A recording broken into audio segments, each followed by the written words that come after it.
الحمد لله رب العالمين والصلاة والسلام على خاتم النبيين أما بعد فأعوذ بالله من الشيطان الرجيم بسم الله الرحمن الرحيم الصلاة والسلام عليك يا رسول الله وعلى آلك وأصحابك يا حبيب الله الصلاة والسلام عليك يا نبي الله وعلى آلك وأصحابك يا نور الله دعائے عطار یا رب المصطفیٰ، جو کوئی رسالہ روٹی کا احترام پڑھ یا سن لے اسے برکت والی حلال و آسان روزی عطا فرما اور اس سے ہمیشہ ہمیشہ کے لیے راضی ہو جا، آمین بجاہ خاتم النبیین صلی اللہ علیہ وآلہ وسلم۔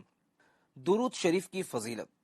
فرمان مصطفیٰ صلی اللہ علیہ وآلہ وسلم، بروز قیامت لوگوں میں سے میرے قریب تر وہ ہوگا جس نے دنیا میں مجھ پر زیادہ درود پاک پڑھے ہوں گے۔ صلو علی الحبیب صلی اللہ علی محمد۔ پیارے پیارے اسلامی بھائیوں، اگر مختلف قسم کے کھانے مثلا زردہ پلاؤ اور اچار وغیرہ ایک ہی تھال میں ہوں تو اس صورت میں دوسری جانب سے لینے کی بھی اجازت ہے۔ چنانچہ حضرت عکراش رضی اللہ عنہ روایت کرتے ہیں کہ اللہ پاک کے پیارے رسول مقبول صلی اللہ علیہ وسلم کی بارگاہ میں ایک برتن پیش کیا گیا جس میں بہت سا سرید تھا۔ ہم اس میں سے کھانے لگے، بس میں اپنا ہاتھ اس کے کناروں میں ادھر ادھر چلانے لگا تو سرکار علی وقار صلی اللہ علیہ وسلم نے فرمایا، اے عکراش، ایک ہی جگہ سے کھاؤ کیونکہ یہ ایک ہی طرح کا کھانا ہے۔ پھر ہمارے پاس ایک طبق لایا گیا جس میں کئی اقسام کی تازہ کھجوریں تھیں۔ حضور سراپا نور صلی اللہ علیہ وسلم کا ہاتھ مبارک برتن میں ہر طرف تشریف لے جانے لگا اور ارشاد فرمایا، اے عکراش، جہاں سے چاہو کھاؤ کیونکہ یہ کھجوریں مختلف اقسام کی ہیں۔ 5 انگلیوں سے کھانا گواروں کا طریقہ ہے۔ حضرت عبداللہ ابن عباس رضی اللہ عنہما سے روایت ہے کہ نبی رحمت صلی اللہ علیہ وسلم نے انگوٹھے اور شہادت کی انگلی کی طرف اشارہ کرتے ہوئے فرمایا، ان دونوں انگلیوں سے مت کھاؤ بلکہ ان کے ساتھ بیچ والی ملا کر 3 انگلیوں سے کھاؤ کہ یہ سنت ہے، اور 5 سے مت کھاؤ کہ یہ گواروں کا طریقہ ہے۔ شیطان کے کھانے کا طریقہ۔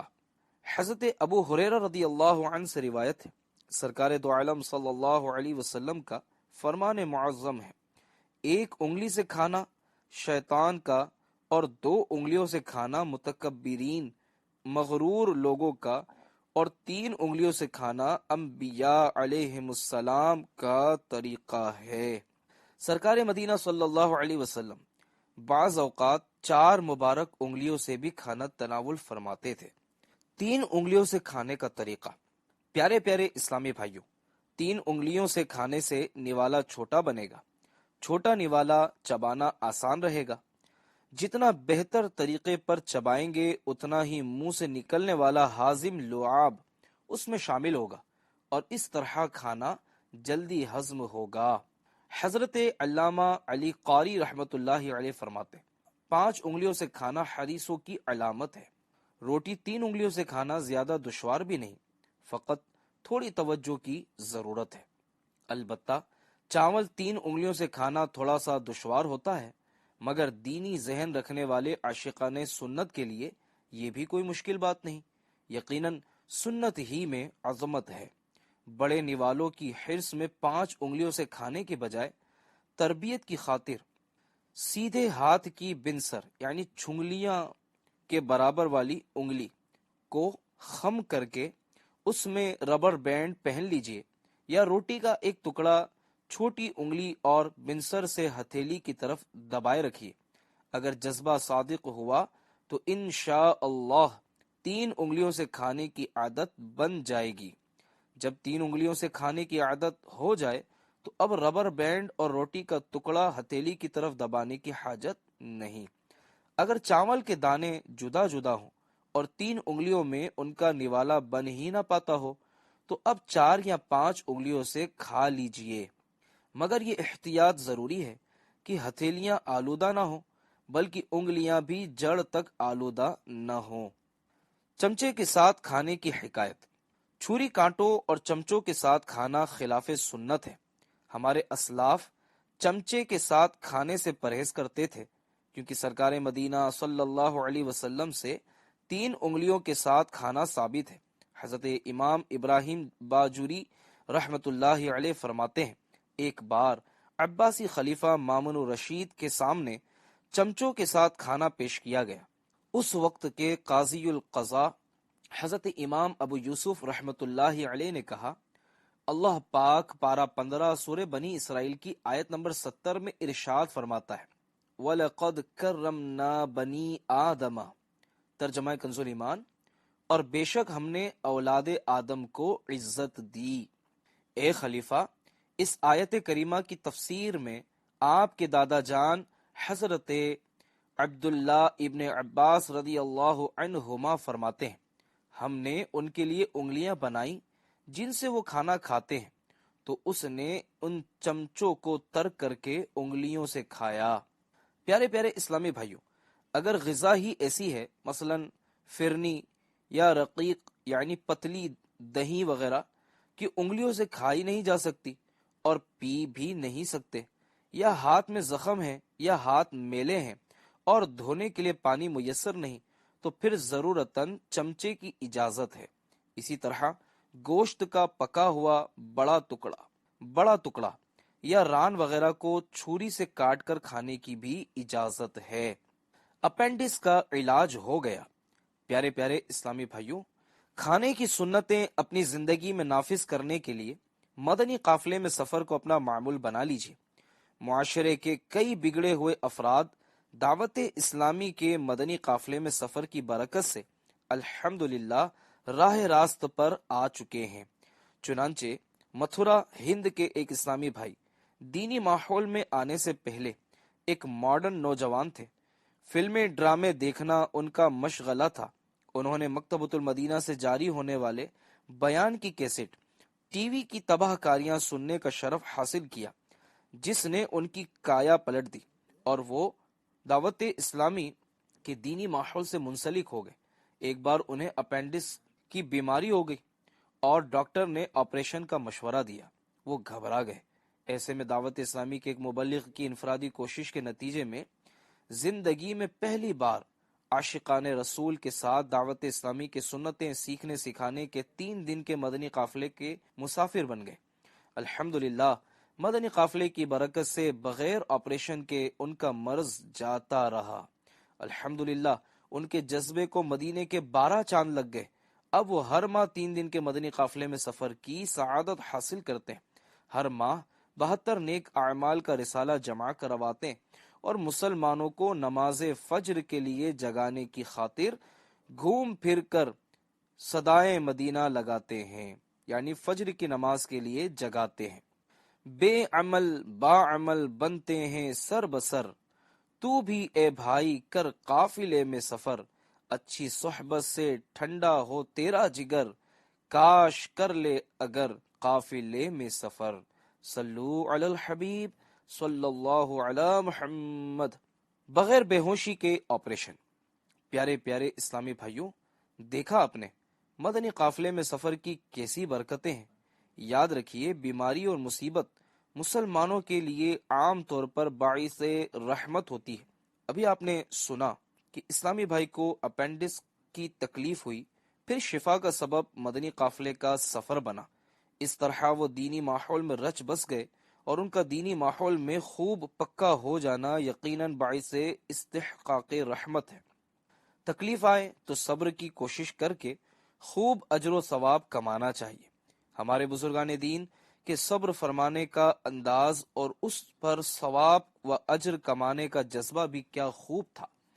چنانچہ شارح بخاری حضرت علامہ مولانا مفتی محمد شریف الحق امجدی رحمت اللہ علیہ نزہۃ القاری شرح صحیح بخاری جلد 2 پیج نمبر 213 سے لے کر 215 پر نقل کرتے ہیں، حضرت عروہ رضی اللہ عنہ، جن کے والد گرامی مشہور صحابی حواری رسول اللہ صلی اللہ علیہ وسلم حضرت زبیر بن عوام رضی اللہ عنہ تھے، اور والدہ محترمہ حضرت اسماء بنت ابو بکر صدیق رضی اللہ عنہما تھیں۔ آپ ام المؤمنین حضرت عائشہ صدیقہ رضی اللہ عنہا کے بھانجے اور حضرت عبداللہ بن زبیر رضی اللہ عنہما کے سگے بھائی اور مدینہ منورہ کے مشہور فقہائے سبعہ یعنی 7 جید علماء کرام میں سے ایک تھے۔ عابد و زاہد اور شب زندہ دار بزرگ تھے۔ روزانہ بلا ناغہ چوتھائی قرآن پاک مصحف شریف سے دیکھ کر تلاوت فرماتے اور چوتھائی قرآن شریف رات تہجد میں پڑھتے۔ خلیفہ ولید بن عبد الملک کہا کرتا تھا کہ جسے جنتی کو دیکھنا ہو وہ حضرت عروہ رضی اللہ عنہ کو دیکھے۔ ایک بار سفر کر کے ولید بن عبد الملک کے یہاں تشریف لے گئے۔ آپ رضی اللہ عنہ کے قدم مبارک میں اکیلا ہو گیا تھا۔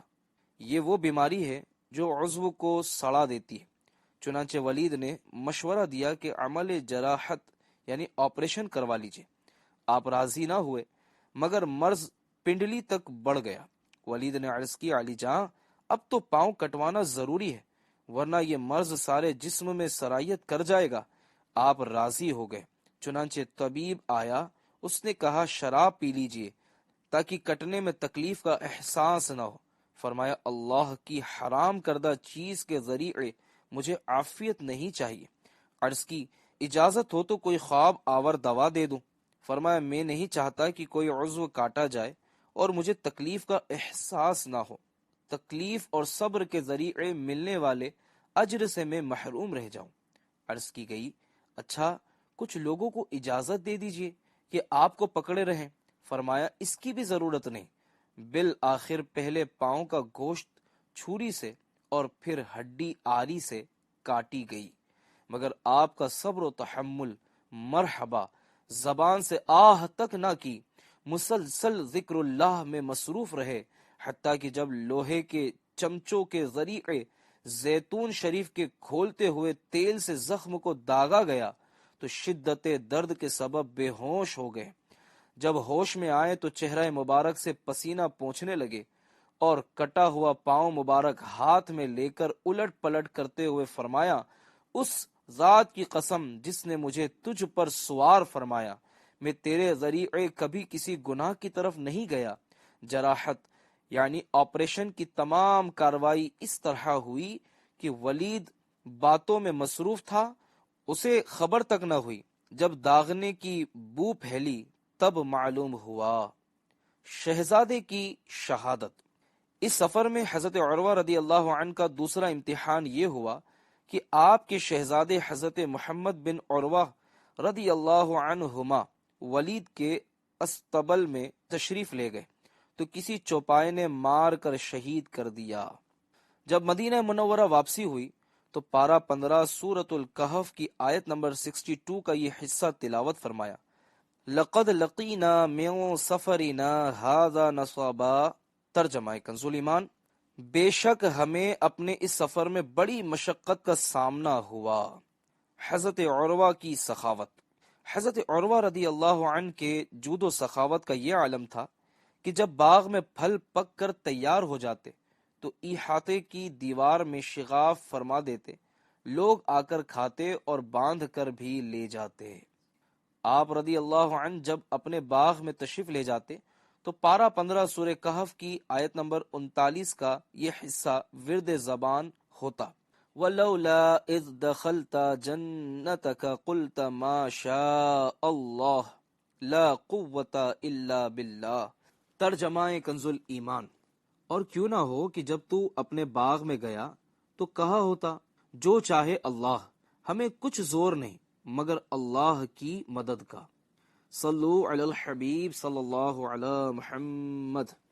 ٹیک لگا کر کھانا سنت نہیں، سرکار مدینہ صلی اللہ علیہ وسلم کا فرمان خوشگوار ہے، میں تکیہ یعنی ٹیک لگا کر نہیں کھاتا۔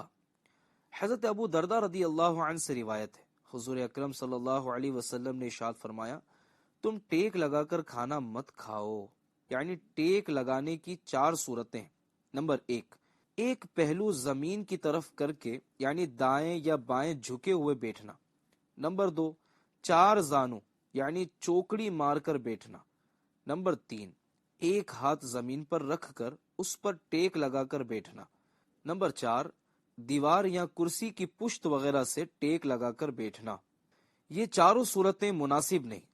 دو زانو یا اکڑو یعنی دونوں گھٹنے کھڑے کر کے بیٹھ کر کھانا اچھا ہے، طبی لحاظ سے بھی مفید ہے۔ کھڑے ہو کر کھانا اچھا نہیں۔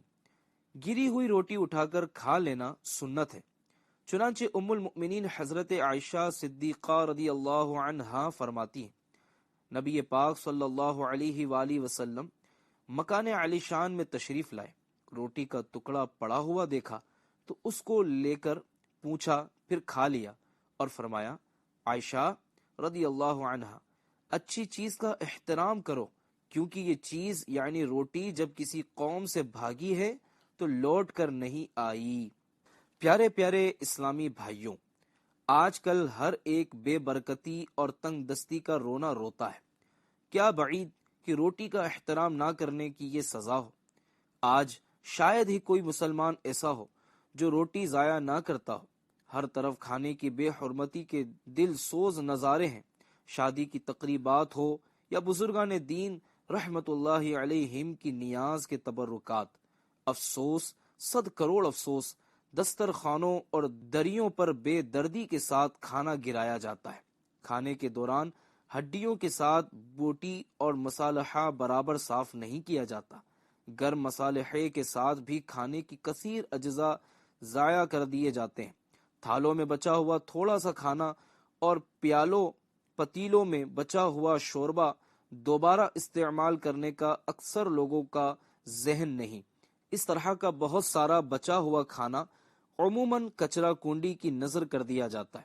اب تک جتنا بھی اسراف کیا ہے، برائے مہربانی اس سے توبہ کر لیجئے۔ آئندہ کھانے کے ایک بھی دانے اور شوربے کے ایک بھی قطرے کا اسراف نہ ہو، اس کا عہد کر لیجئے۔ واللہ العظیم، قیامت میں ذرہ ذرہ کا حساب ہونا ہے۔ یقیناً کوئی بھی قیامت کے حساب کی تاب نہیں رکھتا۔ سچی توبہ کر لیجئے۔ درود پاک پڑھ کر عرض کیجئے، صلی اللہ علی محمد، یا اللہ پاک، آج تک میں نے جتنا بھی اسراف کیا اس سے اور تمام صغیرہ و کبیرہ گناہوں سے توبہ کرتا ہوں، اور تیری عطا کردہ توفیق سے آئندہ گناہوں سے بچنے کی بھرپور کوشش کروں گا۔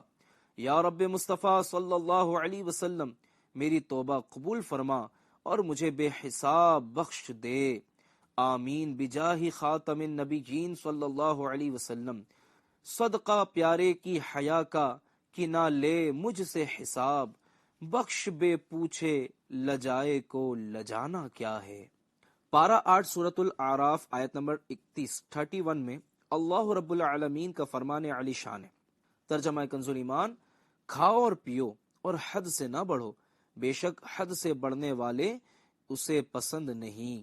مفتی احمد یار خان تفسیر نعیمی جلد 8 صفحہ نمبر 390 پر فرماتے ہیں، اسراف کی بہت تفسیر ہے۔ نمبر 1، حلال چیزوں کو حرام جاننا۔ نمبر 2، حرام چیزوں کو استعمال کرنا۔ نمبر 3، ضرورت سے زیادہ کھانا پینا یا پہننا۔ نمبر 4، جو دل چاہے وہ کھا پی لینا، پہن لینا۔ نمبر 5، دن رات میں بار بار کھاتے پیتے رہنا جس سے معدہ خراب ہو جائے، بیمار پڑ جائے۔ نمبر 6، مضر اور نقصان دہ چیزیں کھانا پینا۔ نمبر 7، ہر وقت کھانے پینے پہننے کے خیال میں رہنا کہ اب کیا کھاؤں گا، آئندہ کیا پیوں گا۔ نمبر 8، غفلت کے لیے کھانا۔ نمبر 9، گناہ کرنے کے لیے کھانا۔ نمبر 10، اچھے کھانے پینے اعلیٰ پہننے کا عادی بن جانا کہ کبھی معمولی چیز کھا پی نہ سکے۔ نمبر 11، اعلیٰ غذاؤں کو اپنے کمال کا نتیجہ جاننا۔ غرض کی اس ایک لفظ میں بہت سے احکام داخل ہیں۔ حضرت عمر فاروق اعظم رضی اللہ عنہ فرماتے ہیں کہ ہر دم شکم سیر رہنے سے بچو کہ یہ بدن کو بیمار، معدے کو خراب اور نماز سے سست کرتا ہے۔ کھانے پینے میں میانہ روی اختیار کرو کہ یہ 100 بیماریوں کا علاج ہے۔ اللہ پاک موٹے شخص کو ناپسند کرتا ہے۔ جو شخص شہوت یعنی خواہش کو اپنے دین پر غالب کرے وہ ہلاک ہو جائے گا۔ دبلے آدمی کی فضیلت۔ پیارے پیارے اسلامی بھائیوں، کھانا کم کھانے کے ساتھ ساتھ بالخصوص میدا، مٹھاس و چکناہٹ اور اس کی بناوٹوں کے استعمال میں طبیب کے مشورے کے مطابق کمی رکھنے سے بدن کے وزن میں کمی آتی، ابھرتا ہوا پیٹ اصلی حالت پر آتا اور آدمی خوش اندام یعنی اسمارٹ رہتا ہے۔ کم کھانے والے ہلکے بدن والے مسلمان کو خدا رحمان پسند فرماتا ہے۔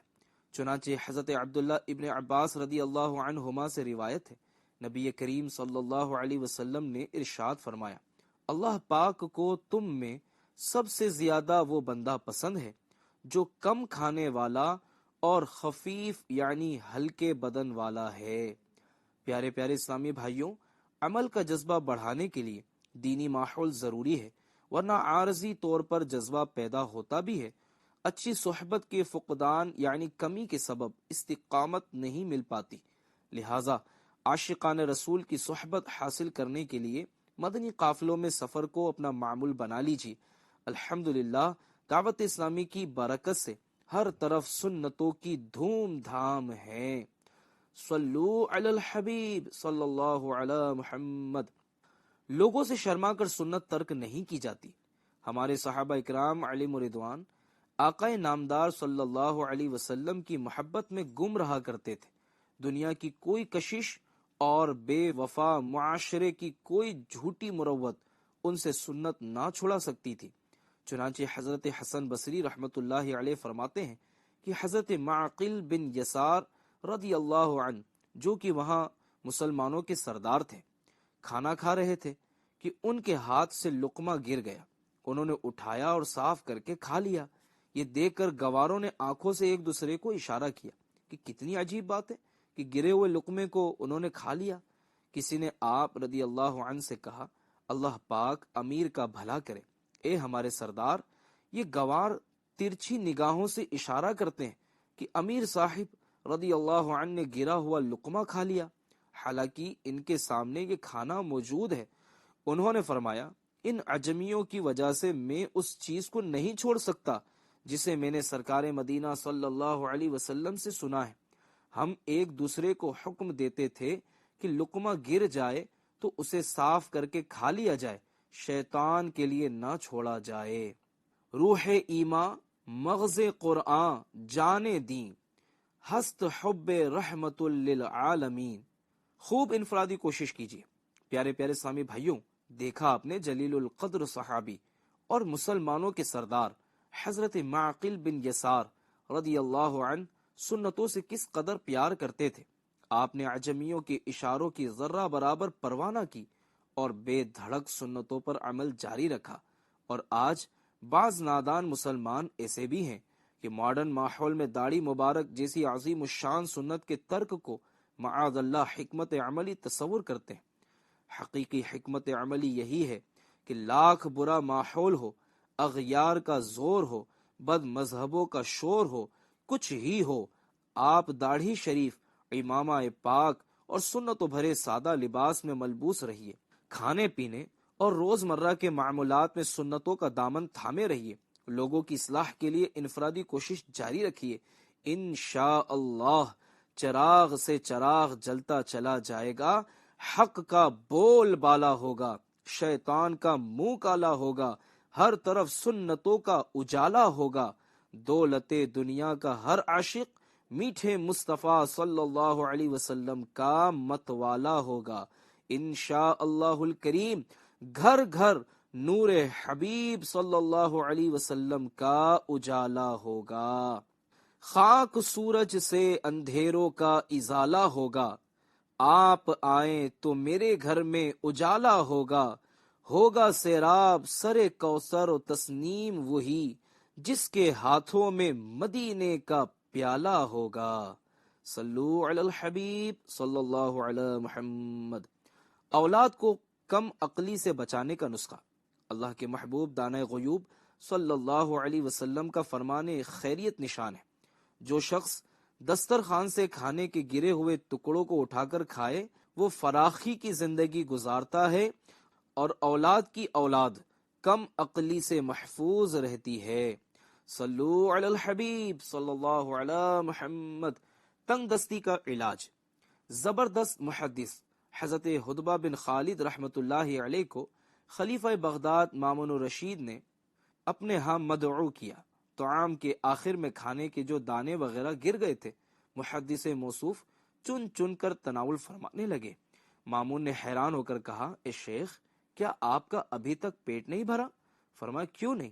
دراصل بات یہ ہے کہ مجھ سے حضرت حماد بن سلمہ رضی اللہ عنہ نے ایک حدیث بیان فرمائی ہے، جو شخص دسترخوان کے نیچے گرے ہوئے ٹکڑوں کو چن چن کر کھائے گا وہ تنگ دستی سے بے خوف ہو جائے گا۔